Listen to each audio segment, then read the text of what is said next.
Hi mga ka-shoutout, magandang umaga. So for today's video, ayaw nga po pala ay pupunta at bibisitahin ko ang aming taniman sa Binulasan. Bali, ang ngayon po ang nangangalaga na ngayon ay si Ate Malin. Pero meron pa rin po kaming tanim doon na papaya at saka mga saging. Tara po, samahan niyo po ako. So ayan mga ka-shoutout, at ako'y papunta na sa aming taniman. Bali, medyo malapit-lapit na yung pupuntahan ko. Kunti na lang. So ayan po, tayo liliko na dito sa may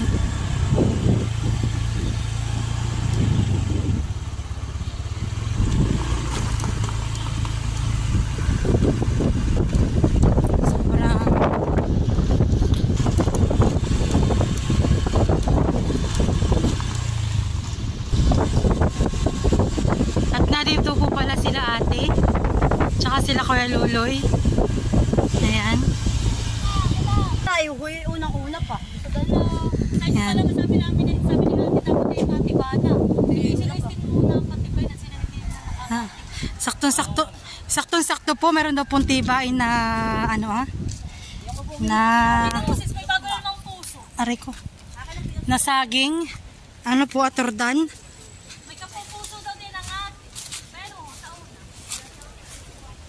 Siya nga So, wow. Ayan po. Itong tama. Natitiyo Tanggal na mga Ito po yung pagtanggal na po yung mga ganitong mga tagdita. Palito. Ito po talaga iaanin na. I-harvest na po. Yung po kanila pong ginawang bubon ay tumabag na. Puha po. Brad. Diba sakto po at naabutan ko pa sila kuya. Bali siya po ang magtitiba. At ipapasakay ko na rin po sa kanilang Oo. Wow! Laki. Ayan. Ayan po. At ito po itatanggalin na yung pinakang puno. Para po mas lumaki pa yung ibang mga suwi.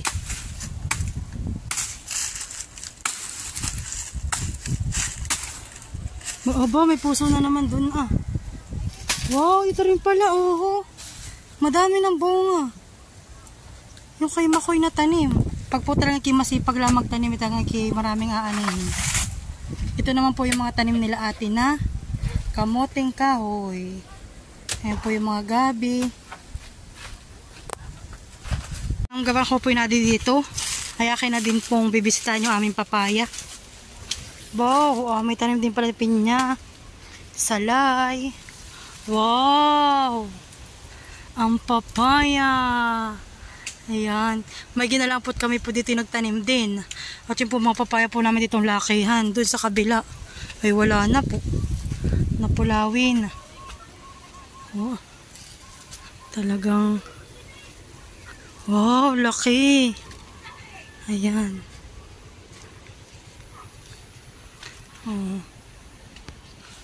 Talaga namang siksik.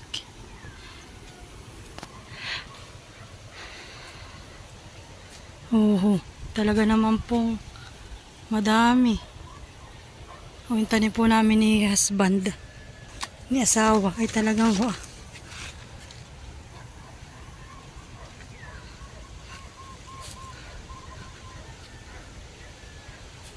at bay din na po yung kubo namin na ginawa nila tatay. Ayan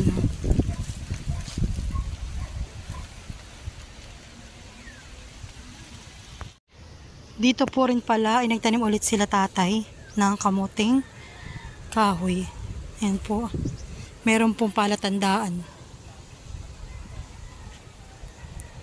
Hindi ko po rin alam kung ito po yung kidya o kung ano man. Pero para po ito po yung kidya.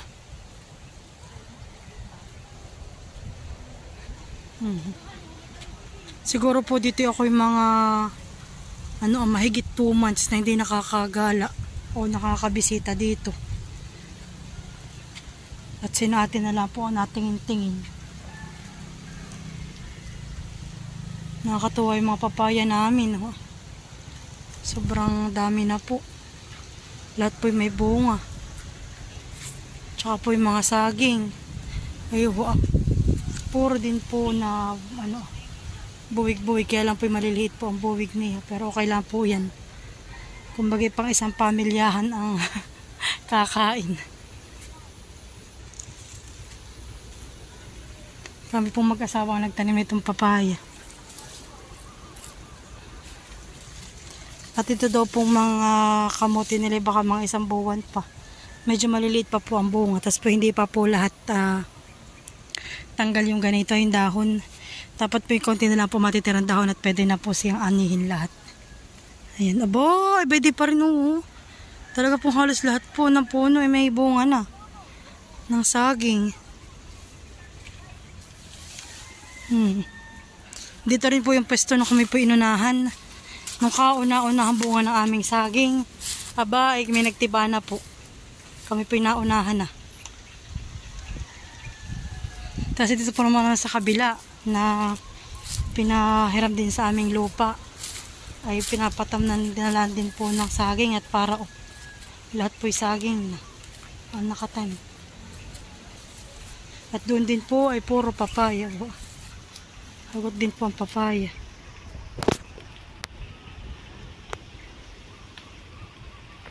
Tumalis na po sila tatay. At ako din po ay uuwi na. Ayan.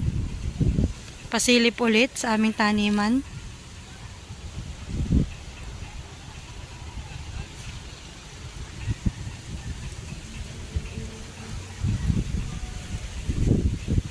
Ay mga ka-shoutout, so ngayon naman ipapakita ko sa inyo ang aming mga baboy na inaalagaan ulit namin ni ate. So bali ito po ay update laang. So ayan, tara po, samahan niyo po ako. So bali nga po pala yung tatlo ay kung maalala po ninyo sa vlog ni ate. Bali po yung yung isa ay amin pong kinatay na yung bago mag New Year, kinatay po namin. At yun naman pong dalawa ay ipinagbenta na po namin. At dahil nga po bali dalawang pitak po ito aming aalagaan, kaya po dalawa lang po ang natira.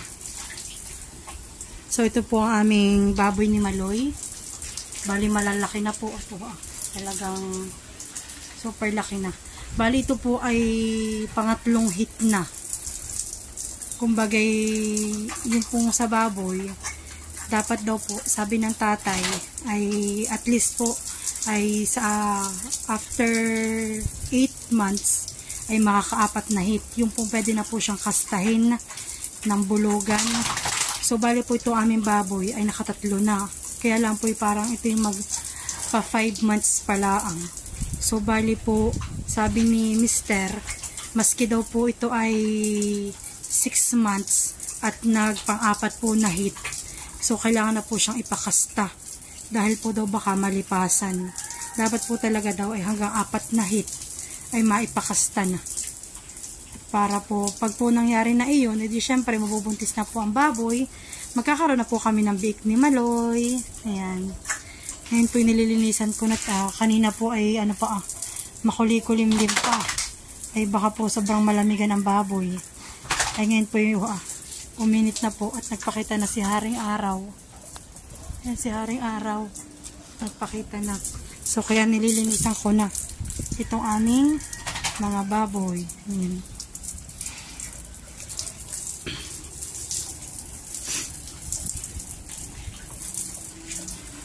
Bali ito po ay pa 5 months na ngayong katapusan ng January. So ayan.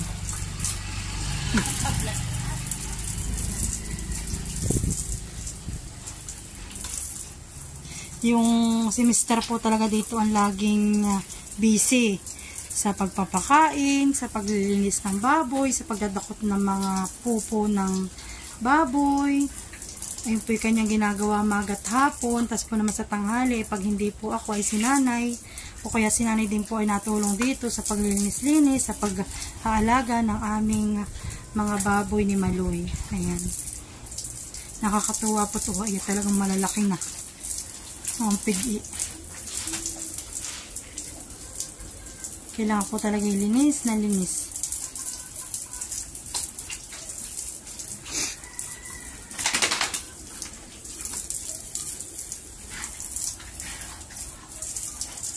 Ito po binababad ko din at para po mamaya ay akong pagbabrushin. Ayan.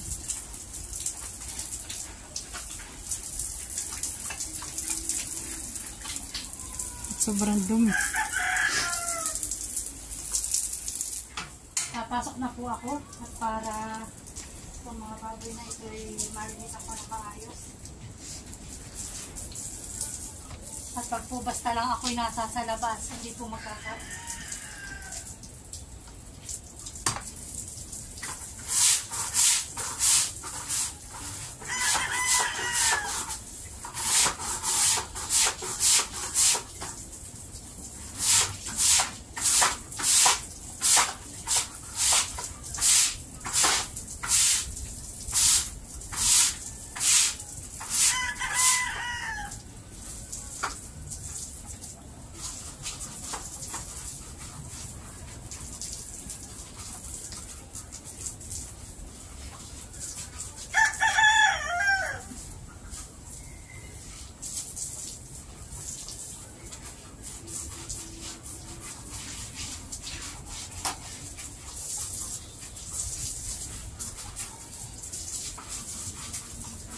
Po itong baboy binabrushan ko.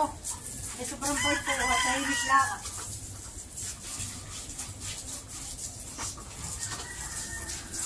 Sanay na sanay po sila binabrush ang katawan. O patahimik.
Isa'y napaka at naglupa dito sa kanyang upo. At tinataas pa ang paa ng iniki. Tuwan-tuwa. Pag siya'y binabra, tinataas pa po isang paa niya. Kayo ani. Bila.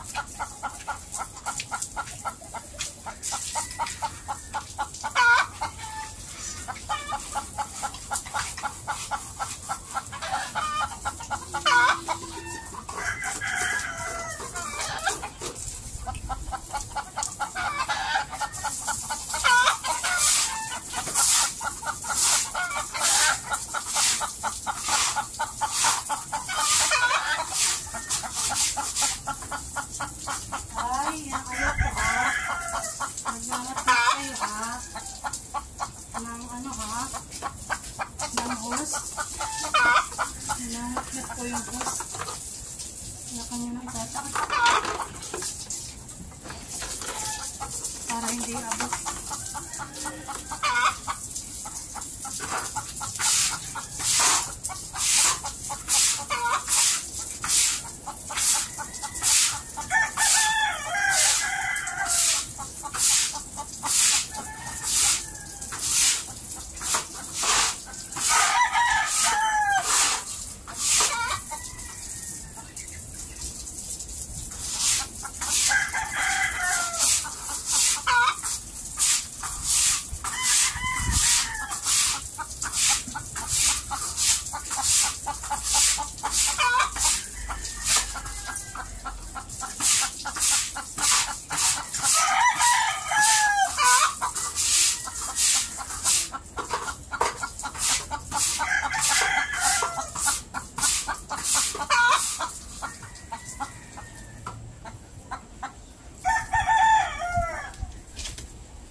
na po yung aming mga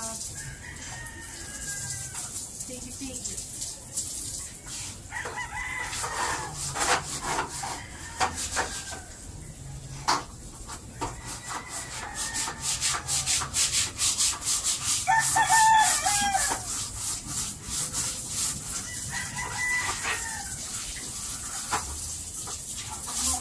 Hindi ako pagkain.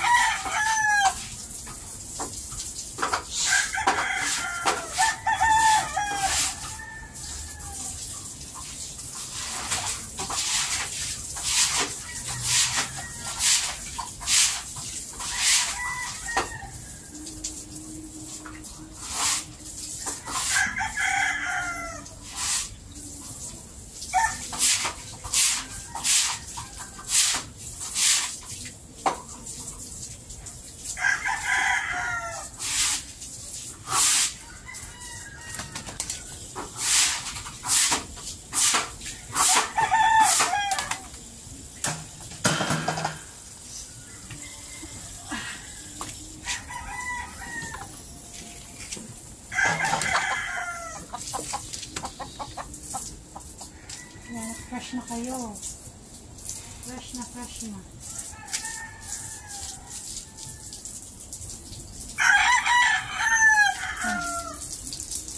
Malinis na po sila.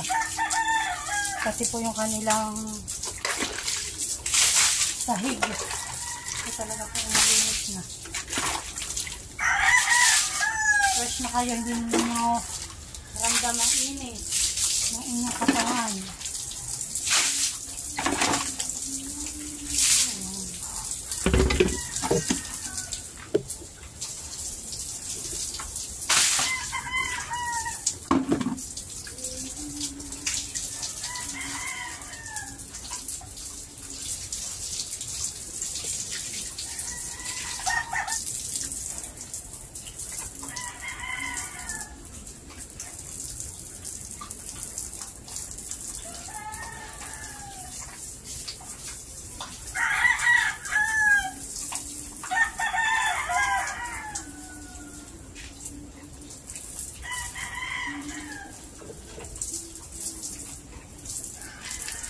So yan, nandyan na kayo. Papatay na natin ating at ang amo naman ang maliligo. Fresh na sila. May kaliyo yung baboy namin. Kahiga siguro po. Oh, malinis na, malinis na. Parang mas malaki po to. Isa dun. Yan, dyan na kayo. Ayan po, at pagkagaling po niya sa trabaho ay siya na po ang naglilinis, nagpapakain ng aming baboy. Bali ito pong aming pakain ay may halo na po ito ng ipa. At yung pong pakain, anong tawag doon? Gestating pellet. Ano? Gestating pellet na. Yun ay pang inahin na. Yung pong pinakang feeds po na ito yung pang inahin na namin. Ginagayit ko at baka tumaba.